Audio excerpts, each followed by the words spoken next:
Hello and welcome everyone to part 30 of the FJ45 restoration series. So as we have mentioned in the previous episode, this is gonna be the final episode of this restoration. So what we're gonna do now is we still have the dashboard we haven't installed. We're gonna head straight to it and install it. It's the custom dash that we made before. And also we're gonna give the truck a wash. And then we're gonna make a detailed walk around the truck, pointing out every major fix that we have done and how it was and how it became. Showing you some before and after pictures and maybe some scenes. So let's stop wasting any time and head straight to work.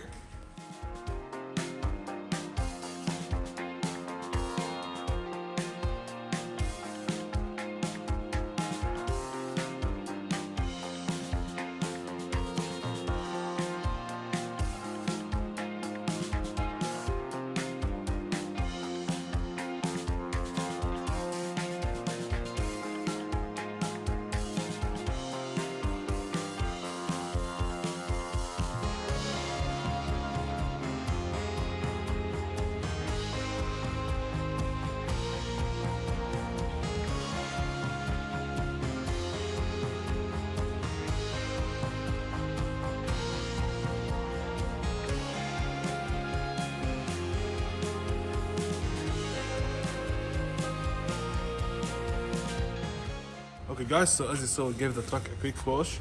And now we're gonna lay down some ceramic coating to preserve the paint job. So for those of you who don't know what ceramic coating is, it's a special chemical that is hydrophobic and also prevents dirt and stuff from sticking to the paint, provides a smooth texture to the paint where nothing sticks and digs to it and everything falls right straight out. So applying ceramic coating to a matte finish color is a little bit more challenging than the normal cars because you gotta be a little bit more faster and you gotta be more delicate with it. So it's said to leave it between 5 to 10 minutes on normal clear cars, but in this case you gotta lay it down, wait for maybe 2 minutes, then wipe it straight out. So we're gonna show you a little bit of the before and after. Here's the before. Look how the water reacts to the paint. Sticking to it and dripping down slowly. And here's the after. As you can see, the water is slipping right away. Under normal circumstances, you must clay bar the whole car and also do some paint correction, polish, and stuff. Then prepping the car before you apply the ceramic coating. But in our case, the paint job is practically new, and also you can't polish a matte car because it will defeat the purpose and become shiny. So what we're gonna do, and what you must do if you have a matte car and you wanna apply some ceramic coating to it, is you wanna apply the ceramic coating, wait for only 2 minutes, no 15 minutes or 10 minutes, and then wipe it off so it doesn't have much time to dry and become shiny. We're gonna start by wiping her down with a clean microfiber towel, then applying the ceramic coating and then wiping it out.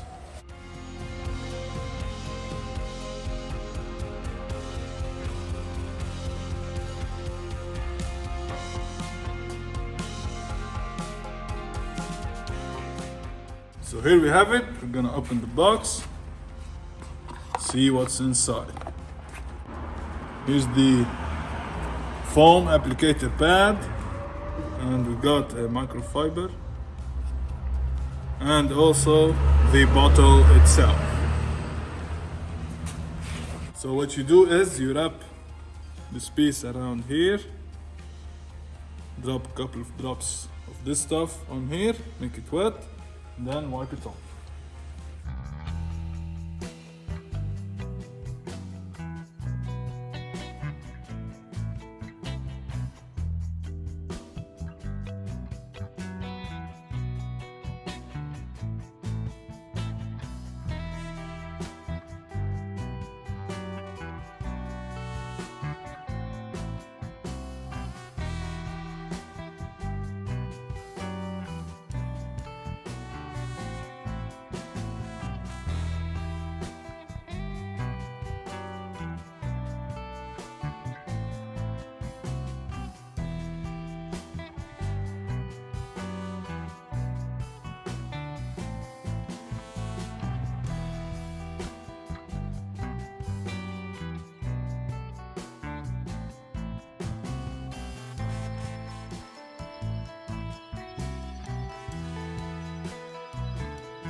just like that, we got everything ceramic coated.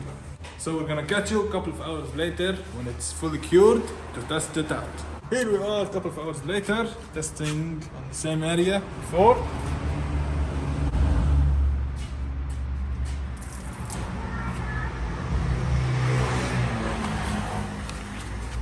As you can see, the water it ran away. While we're at it, we're gonna throw some ceramic coating on some interior stuff, a couple of details here and there, and maybe also do the glass.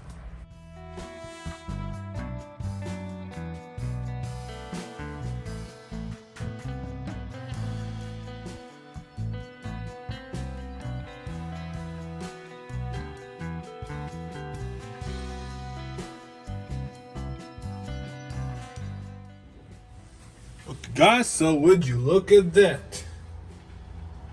As you can see, the interior turned out to be beautiful. You can't even tell that it was abandoned and all dirty and messed up a couple of months ago. And as you see folks, there's a guy here putting some ceramic on the windows. Maybe even I'm gonna do the glass front and rear.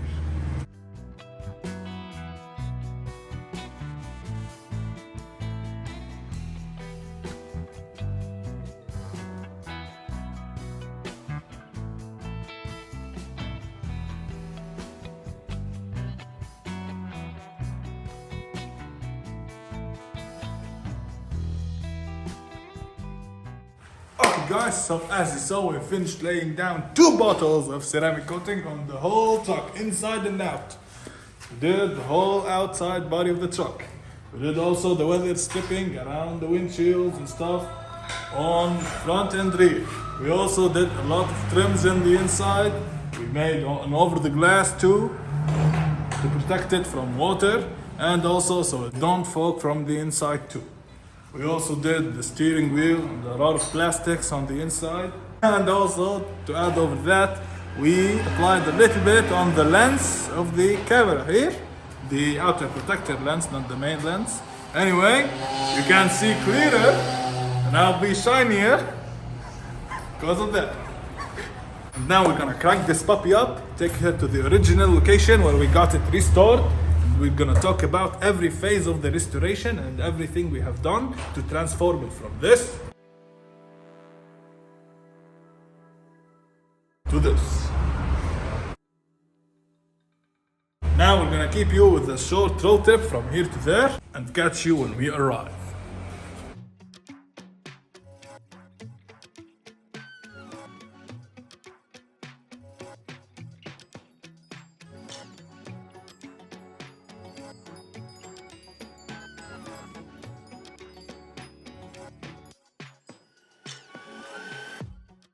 So here we are at the original location where everything started and where this truck came back to life. So as we said earlier, we're gonna start by talking about the truck, what happened to it, about each individual part of it and what went into it to transform and look like this. Guys, so we're gonna start with the rear end of the truck. As you saw, it looks awesome and did not look anywhere near as bad when we started working on it. So was very junky and needed to be replaced. Anyway, we removed the bed and we patched it from the underside, added some reinforcement to it, and also there was a lot of metal work that went into it, so it looks like that and semi-decent. It sits back on the frame. We also special undercoated the whole frame and the underside. We used some special bed liner stuff on the inside of the bed and also the exterior design of it. Now we're gonna roll some footage of how it looked before, and this is the after.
Now moving forward, we have the cab.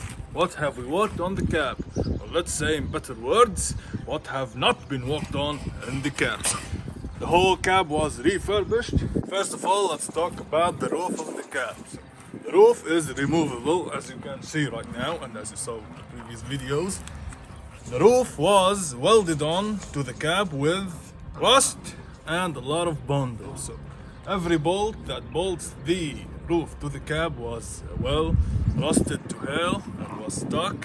When you come to remove it, it breaks straight away. So we had to deal with a lot of broken bolts, and also after we removed all the bolts and broke off all the bondo around the perimeter of the roof, we still had to wiggle it and manhandle the roof to take it off.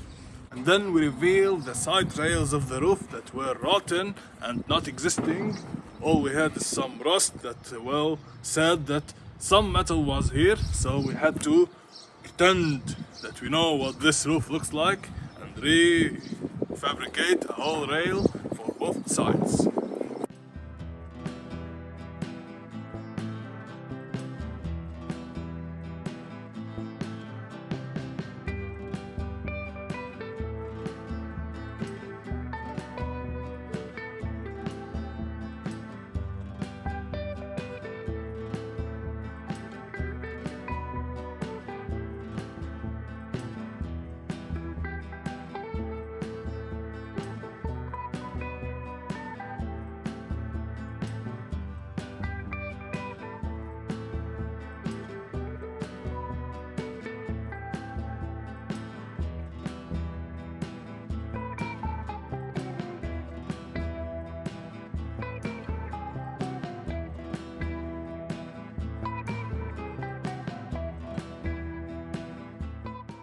Now we have the back of the cab, which, as you should know, it's removable, it's bolted on.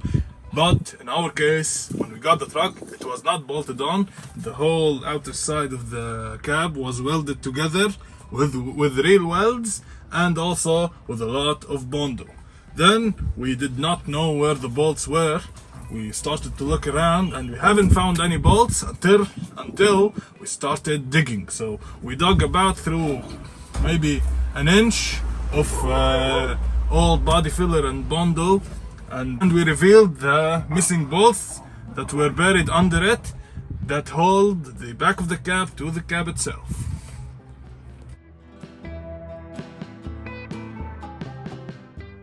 And after that, when we figured out how to remove the back of the cab from the cab itself, we found out that this part on both sides, from at least here to here, was rusted out and had no metal whatsoever anymore. So we had to refabricate and patch this piece from here to here. It's like an L shaped with a bend here.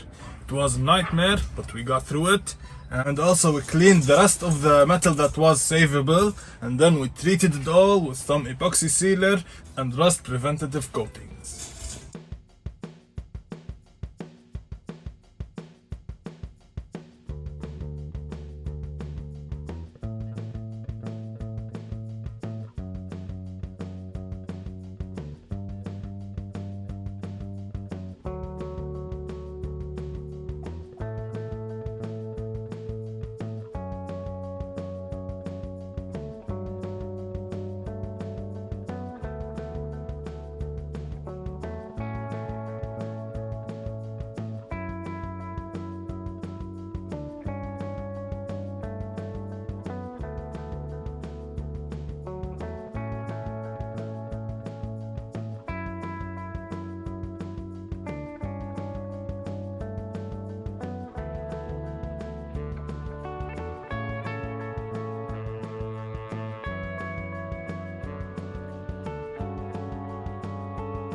Now moving forward again, we've reached the front floor pans.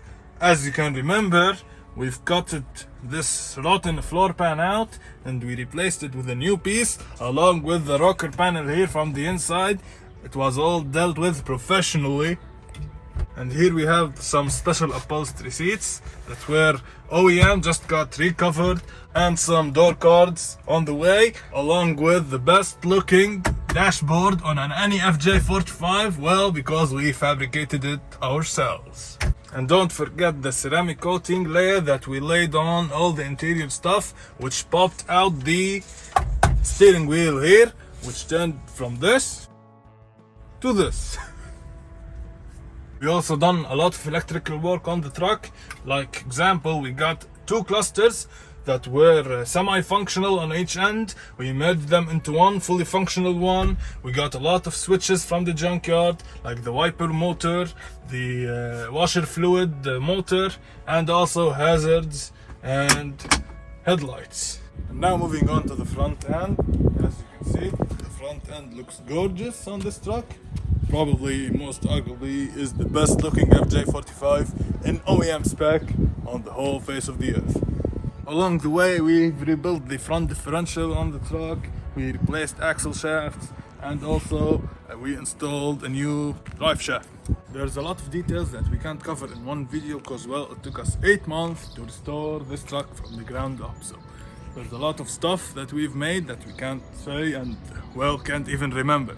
So if any of you are interested in watching the full build series, pretty sure gonna put the playlist in the description, so make sure you hit that up. We have 30 videos available waiting for you to watch, so enjoy, because comes tomorrow morning this truck's gonna be out of here and we're gonna be welcoming a new build. Make sure you drop your suggestions down in the comment section telling us what car you would like us to see rebuild or restore.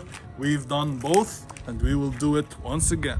With that being said, we're gonna go on one last road trip with the truck, do a little bit of photo shooting and stuff. Enjoy it while it lasts.